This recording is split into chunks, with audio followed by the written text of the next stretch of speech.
Railway exam के लिए बहुत ही शानदार क्वेश्चन है, इस वीडियो को स्किप मत कीजिएगा।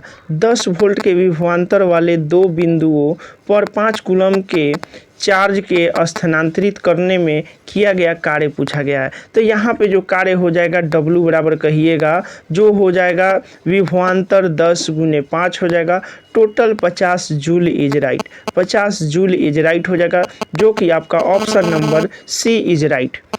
वीडियो को लाइक और शेयर कीजिएगा और मेरे चैनल को सब्सक्राइब जरूर कीजिएगा।